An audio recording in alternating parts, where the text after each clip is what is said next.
Okay, good evening, everyone, and thank you for joining our small business advisory group. Thank you so much. In today's session, I'm going to focus on how to generate demand for your business. I think all of you guys would like more people to do business with you. So that's what today's lecture is going to be about. And then at the end of the lecture, as usual, we'll take your questions and answers, and I'll try to answer them to the best of my abilities. The first part of the session, because I think this is so helpful to everyone, I will record it and I will go ahead and post it on YouTube and Facebook, etc. as well. So if you're watching this on YouTube or Facebook, please understand that I run a tax firm, and in that I also run this small business advisory group. And I try to help out small businesses. We talk about a lot more than taxes in this group. Talk about sales, talk about marketing, operation, finance. How do you grow your small business? And obviously, we discuss with each other, network with each other, and try to help each other out grow our business. So if you are a small business owner and you want to join this small business advisory group, just head over to taxcodeadvisors.com and sign up there. First couple of meetings are absolutely free to you. So come join, learn, and if you like it, stick around. It's a fairly priced. I think right now it's only $20 a month. So it's not like you don't have too much risk. And your first month is on us anyway. So no cost. All right. So let's go on to our topic, generating demand for your business. You see, the world is not fair.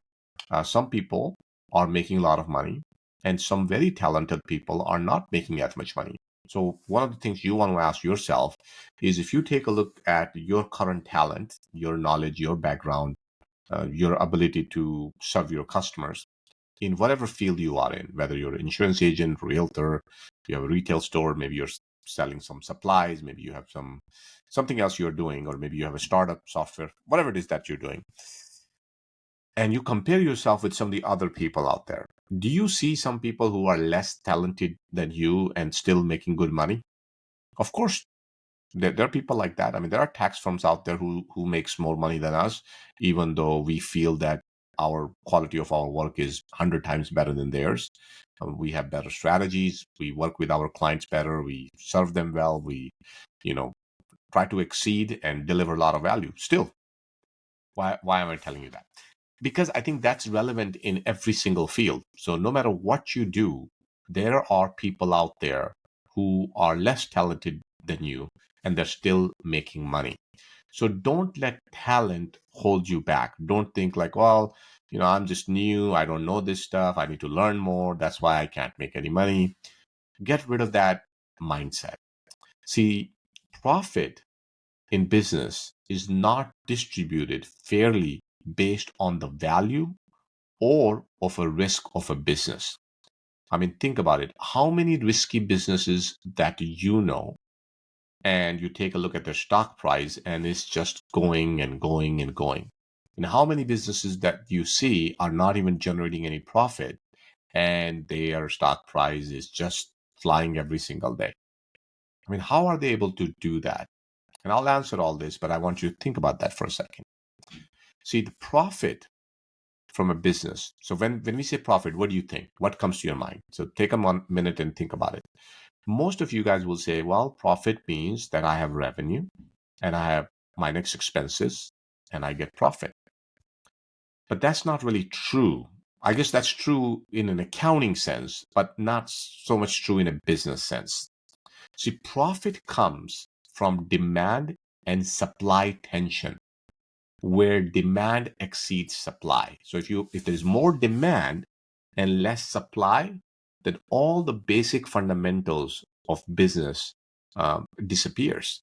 If there's a lot of demand for Bitcoin, obviously the price is going to rise, regardless of what you and me might feel about Bitcoin. See, Bitcoin doesn't care about your feelings or my feelings. Stock price doesn't care about your feeling or my feeling. It just it goes on. It's based on a very simple principle of supply and demand. See, businesses with a waiting list and high demand tend to be more profitable. Just think about a restaurant. You go to a restaurant, one restaurant, you can just simply walk in and sit anywhere you like.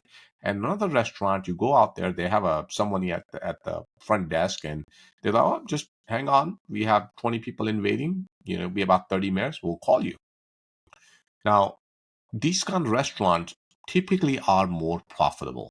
Okay. So I guess that's the essence of today's lecture. I want to teach you how to create demand for yourself, because if you have demand for your business, then you will automatically have more profit. If you have more profit, at the end of the day, you can hire us and we will make money anyways. I'm just kidding. But I got to do marketing. And I'll talk about that, why I'm saying that, and I think that's part of the game as well. So before you can generate demand, you need to figure out what is your capacity. Because like when you go to a restaurant, there's a number, right? People like, oh, capacity 400 people, 300 people, 200 people. You got to know your capacity, because if you try to put more people than capacity, then you can actually run into trouble.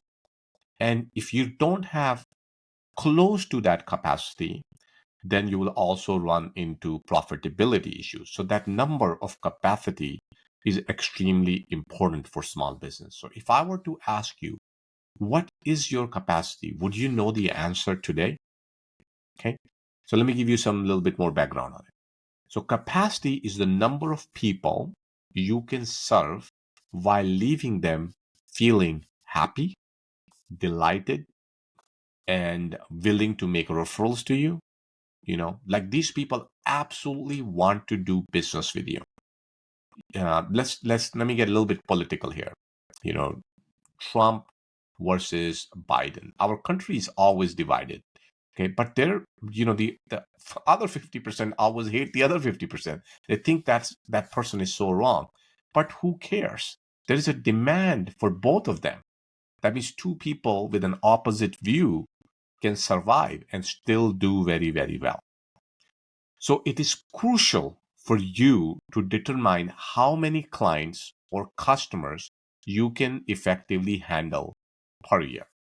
So do that math right now. So if you are a insurance person, or maybe you're selling a product, you know, do some math and figure out, what, I can handle this many customers. And when I say handle, I mean really keep them happy. Like how much time you want to spend with them, what kind of support they would need, what kind of service you need to provide. Really figuring out how much time do you need to spend with them is extremely important, because that will allow you to do some other calculations to figure out how to become profitable.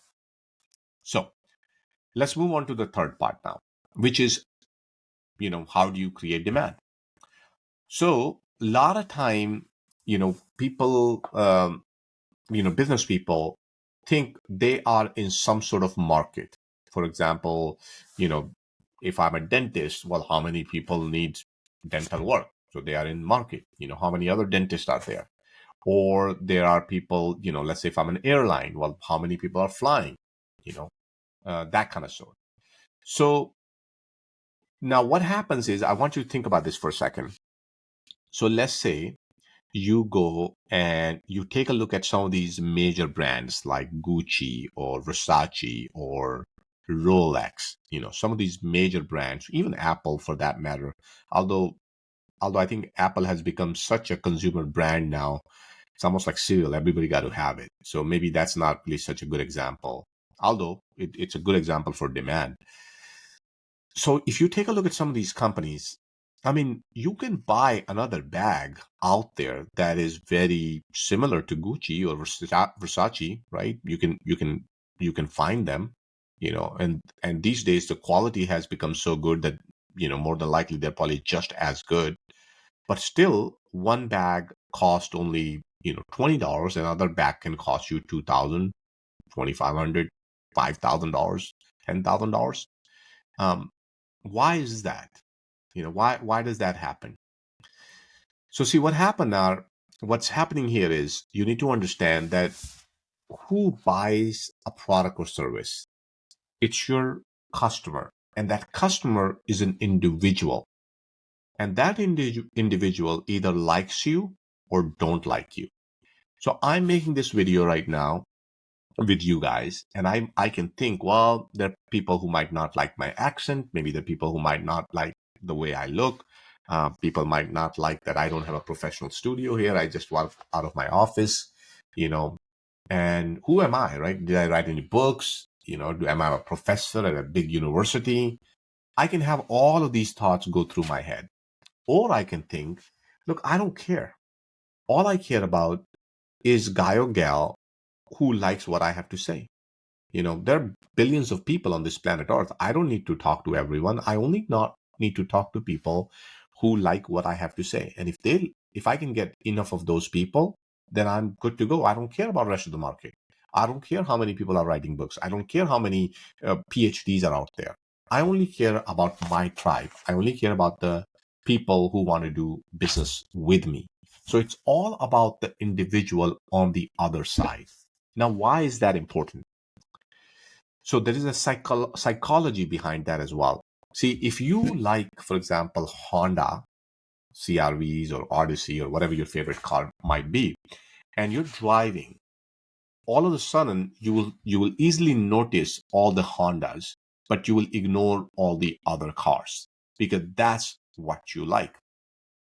Let's say you're going to a conference, right? And there are a lot of people at this conference. And I ask you a simple question, how many people did you recognize out of these? The answer, I don't know. I was not even looking, you know. But if you saw your best friend passing by, you will immediately recognize them and you probably walk over and say hello. All the other people simply became irrelevant to you. So I think that psychology, we as a small business owners really need to understand that if an individual starts to recognize me, then I have a good chance of doing business with me. And if they don't recognize me, then it's hard, you know. But then you might say, okay, Deepak, that's a great idea. I mean, sure, I like that idea. I wish they recognize me, but how do I get them to recognize me? How do I do that? So for that, there are some old school strategies that you can use. So that way they recognize you in the first place. That's important, right? So, for example, have you seen those ads? You know, I was walking on the road and this big 16-wheeler hit me. And next day I was woke up in a hospital and, I was almost dead. And that's when I had this magic moment where I decided that I'm going to teach people how to overcome your weakness. Something scary gets your attention or something strange. My next podcast that I'm doing is going to be about my encounter with an alien right here in my backyard. It happened on the 25th. It was late night, almost 3 a.m., uh, and everybody was sleeping. And all of a sudden, I saw this light right outside my window. And I thought there was maybe some kids playing or some noise coming out there. And, I went out there. You get the point. It's strange stuff. You start talking about strange stuff and people start listening because they're curious. What happened? Another technique. Okay. Or maybe something that pleases their senses. Maybe it's about beauty. Maybe it's about smell. A lot of retail stores use smell. Even restaurant, they use taste. Eye pleasing things. Women, um, workout or beautiful scenery, anything that's pleasing, people pay attention to that. you know Another one that works very well is giving something of value to them. Anytime it's free, it's just like natural human habit that if it's free, I need to pay attention to that. So anything you can give to people, people pay attention to them. So all of the things, these kind of things helps you build familiarity with your clientele. So we'll talk more about that in a second. So why am I telling you that? I'm telling you this because, see, your customer relies on an automated process to filter out who not to do business with. And if you can hack that model, you can become really good. You can establish a good brand. So people that I work with, on a personal level. These are some of the bigger clients that we have, and they require one-on-one interaction with me. And by the way, you're welcome to do that. So if you need some help with your, um, building your business in general, and you want to reach out to me on one-on-one help, absolutely, it's the same way. You set up a consultation appointment. You can just go there, 30 minutes, an hour consultation appointment, and we can talk about this on very personal level, like how does that apply to your business. So we can talk about that. You can bring your team on and other management people, and we can definitely discuss that in a little bit more details. So what you need to hack? What do you need to know? You need to, so this is how your customer is making the decision. Customers wants to know, do I know this person or this brand? Do I know them? No, I don't know them. Boom, out. Okay. If I know them, do I like them? If I don't like them, again, out. And lastly, do I trust them? And if I trust them, great. Now I am moving forward, willing to do business with you. Remember, still they're not ready to do business with you, but at least they're closer to you. They're a lot closer to you than what they were before. So know, like, trust. KLT. You probably want to write it down somewhere. KLT. Know, like, trust. And that's how you do business with people too. So you can, reverse engineer it and kind of put it to yourself and see, how do you do business? You use the same formula: know, like, trust. So there's a guy named Robin Dunbar, and he has done some great research on it. And that research suggests that humans have circles of acquaintances with closer relationships at the center. That's how we operate. To sell something, you need to be within these circles, and people need to know, like, and trust you, And if you can pass those three things, now you are making some progress. Okay, great. Let's just say no part. Let's go to first part. So I introduce Jack to you. Jack is a great dentist. He's my neighbor, and he does a great work. And I give you his phone number. I give you his business card. So is that enough for you to know Jack? Can you go do business with him at this point? Well, see, knowing is one thing, but that's just like, one interaction that doesn't really do a whole lot. So the research suggests that on average, customers need to spend around 7 hours engaging with the brand's content or offerings before they are sufficiently familiar with the brand and its products or services. So let's say this video that I'm recording right now might be 30 minutes if you're watching it online. And those of you guys who are in group, we meet for about an hour. Okay. That means in order for me to get to a point where you like or trust me, I need to get at least, this is bare minimum, 7 hours with you. They don't have to be one-on-one. They could be that you're watching my videos. They could be you're joining one of my meetings. Maybe you're interacting with my website. Maybe you're reading something I wrote. Maybe we do a live event and you come to the live event and get to see me. But what I need from you is 7 hours.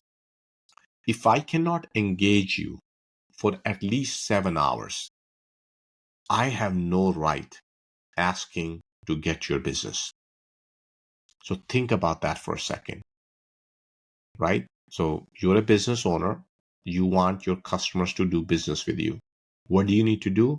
You need to engage them. You need to entertain them. You need to train them for at least 7 hours. So why is it that so many small businesses are not successful? Because they fail at this step. They don't want to do this. Now, you might say, wow, that's a lot. 7 hours. It's not a lot. Let's just say, even if you work on posting one video for 30 minutes a week, that means within 1 month, you will almost have 2.5 hours of video content. Do that for 2-3 months and you're good. You got almost 7 hours of content. Now you might say, well, not everybody gonna watch every single one of my videos. Yeah, I know, but that's a good start. You do that, you continuously do that for 1 year. Now you got some good content out there, right? And that content needs to come from your heart. That content needs to come like you're actually care about your customer. And when you do that, people start to trust you. People say, okay, this guy knows what he's talking about. He can help me. You know, there are a lot of coaches out there, a lot of them. But the question is, which coach actually clicks with you? So the similarly, your customers, they have a choice. They can go anywhere to do business. They can pick anyone to do business with. But why are they going to do business with you? So that's important. And you do that by speaking from your heart. Okay. So don't think like, you're recording a video, who cares? There's nobody in front of you. You have to assume that that person is sitting right next to you. You can you reach out to them and shake their hand. You're ready to answer their questions. You're ready to help them. If you can do that, you're making progress. Okay. So I hope everybody's clear on this 7-hour rule and you understand the psychology. Know, like, trust. Know, like, trust. I hope you remember that. Okay. So what do? Well, first, you make your market and then you make your sales. So oftentimes, when new businesses are coming to us and they want to talk to us about why they're struggling in their business, most common theme I find is they focus too much attention on sales and they put almost no attention on creating market for themselves. They're so busy with competition with other people, that they forget about themselves. Who cares? Yeah, I'm in tax business. I don't care about H&R Block. I don't care about Jackson Hewitt, or for that matter, any other tax company out there. I don't care about their content. I don't care about their owners. I don't care about their marketing strategy. I don't care at all. All I care about is serving my people, my customers, my clients. What do they need? That's where my attention is. How can I serve them really, really good? So that's the focus.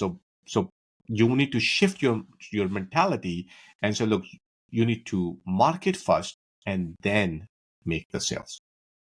So let me break that down for you in smaller steps. So instead of immediately trying to sell your product or service, focus on collecting signals of interest from your potential customers. So in this meeting, for example, in this, and some of you guys watching it online, what did I say? I said, look, if you want to enroll and you don't know anything about running your business, or at least you want to learn more about your running a business, then join my small business advisory group. Is everybody in small business advisory group my customer? Maybe, maybe not. I don't know, but that's a start. Everybody is in here. I want them to become a successful business owner. I mean, how many of my competition really care about small business owners? Many of the people will say, well, I only want to do business if you're doing $1 million or $500,000 or $5 million, whatever the number is. I don't care. If you make $1 or $500, $5,000, $5 million, I care about you. I want to help you grow your business. That's why you're here. If you are not even a business owner, you're thinking about starting a business, you have questions, you want to learn how to get better at it, you're welcome to join the group. I'm here to teach you. I'm here to help you out. No problem. I'm still going to bring opportunities to you. I'm still going to show you what's out there. How did I do it? How do my other clients do it? We all collaborate, So everybody who is here, that gives me a signal that there's a demand for my service. And as the number of people in the group grows, that's good for me, because many of you, and I hope every single one of you, end up building a successful business. And when you have a successful business, you're going to work with me for very, very long time. I mean, I hope you're working with me anyway, even as an individual. But since this particular segment is more focused on business, that's why I'm talking about that. So these signals are indicators that people are interested in what you offer, but they may not be ready to make a purchase commitment. So sometimes, for example, I will meet with a client at either at a small business advisory group, or maybe at one of our webinars, live seminars, or maybe even at an airport. One time I was traveling to India in a remote village somewhere, and I met somebody. Can you imagine that? And I think that gentleman eventually became our client. But think about it, like it's the other part of the world, and I met them there. So you just never know when somebody will become your customer. So don't ignore anyone. Every person is important. Try to serve them just like they are your customers. See, signals of interest can include sometimes soft commitments, inquiries, or registrations of interest. People come into your webinar, people come into your seminar. Take a look at what Elon Musk did, right? When Cybertruck here in Austin, Texas, what did he do? He said, "Hey, look, I'm coming up with this great truck. Who wants to buy it? It's going to be the best truck ever. It's going to do this. It's going to do." He made all bunch of hype, and what happened was he got thousands of people registering and even paying him, like, I don't know, what was it, $100 or $500 deposit. They had no idea when the truck will be built. If it ever be built, what will the be features will be, they didn't even know what the price is going to be. Okay. Why did Elon Musk did that? He did that because he can take that list now to investors and say, look, how many people are interested in this product? Let's go build it. So having that list of interest is extremely important. That can change your business as well. So same thing happens with many people trying to do events, sports events. They all try to create either some sort of urgency or scarcity around that to get people to buy the tickets, and that's important because let's just say if I'm doing an event and I'm doing an event for, let's say, 1,000 people and nobody signed up for it. I mean, which sponsor can I get them involved? Who is motivated enough to build content for it? Am I motivated to even present the best I possibly can? Not really. See, we need quantity as well. So it's quantity and quality. So here I'm talking about quantity. We need quantity because when there is a quantity, that gives us excitement, that gives us motivation. So important. Okay. So action item. What do you need to do? You need to work on things that helps you build signal. How many people are getting interested in your brand? Okay. Um, some people like to call it leads, which is okay if that's what you like to call it. But the problem with lead is not everybody is really ready to buy. So I don't really like that word lead per se. Um, so, but I think you get the point. Some sort of list that tells you that there's so many people are interested in your brand. Now, why do I say that? I say that is, let's say your capacity is 100 and your list is 50. Your business is not going to work very well. You will not be profitable. Not a good math. So how do you make it a good math? You make it a good math when your capacity is 100 and your list is 2,000. So if I have 2,000 people interested in my brand, interested in me, and I can only serve 100, that's good. That's a good math. That's where we need to go. See, now you have a number. Before you were just randomly figuring out how many people do I need in my pipeline. Now I'm telling you how many people you need in your pipeline. I hope that makes sense. And if you have questions, I'll take that just in a little bit. I know we have 1 hour, it's about 30 minutes, so give me another 5 minutes. I'll try to wrap it up, and then we'll take your questions afterwards. Okay. So let me give you some ideas around how do you build this list of signals. Okay. You can do various kind of strategy, informative content. You can do that. Free resources to people. You can do that. You can do webinars. You can host events. You can do lunch, learn and lunch events.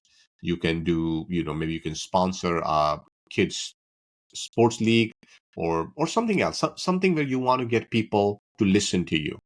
And remember, don't forget that rule. How long do they need to listen to you? 7 hours. So it might not happen one time. You might have to do it over and over again. And if you do it 6 or 7 times, eventually people will start to recognize you. So imagine if you listen to 7 of my um, lectures, I have a good chance that after 7 hours you see me somewhere, or somebody asks you some question about business, or when you are thinking about starting a business, you say, you know what, I'm going to go reach out to tax code advisors Deepak Sharma, because I think not just that he can do my taxes, I think he can help me with my business. So that's 7 hour rule, don't forget that.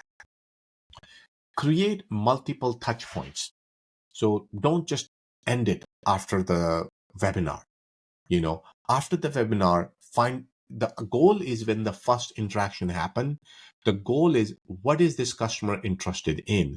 And then try to provide them more information. More they hear from you, more familiar they become with you. More familiar they are with you, there's a good chance they will like you. If they like you, then all you have to do is convince them to trust you. If they trust you, that's when they are going to do business with you. Okay. So this like and trust part, I'm not going to make that part of this today's session, because we are already at 30 minutes. I think that's a whole another section. Maybe just on the like part, how do you get your customers to like you, could be another class. So maybe we can do that the next time, but get the basic this time. Okay. So as people engage with your content, with your lectures, as they hear from you, and they express interest, they move closer to becoming part of your tribe, part of your gang, part of your group. And like I said, how big your tribe needs to be, it needs to be 20 times your capacity. That's the rule of thumb.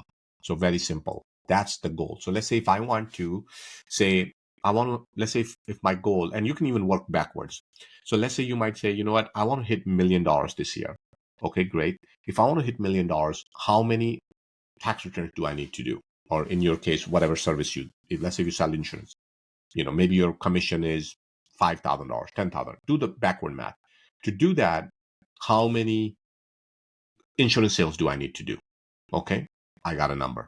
Okay, what I need to do is I need to get that number times 20 people to listen to me for 7 hours.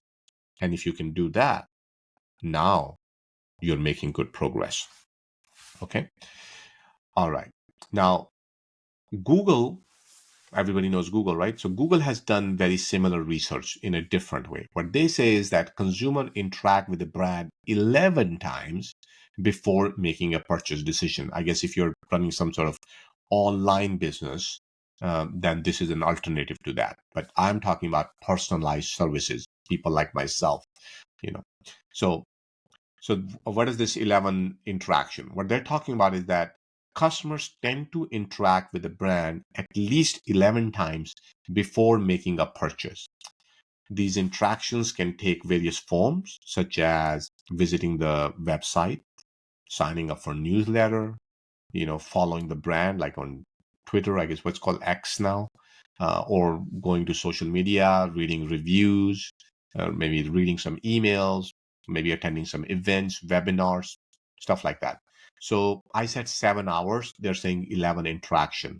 So I guess what Google is saying, that timing is not as important as number of touches is. So the more times they connect with me, the more familiar they are. I think, my personal opinion, I think that time spent is extremely important, because when we spend some quality time with someone, we tend to build a relationship with them. Because like, okay, I like this person. I like the way they think.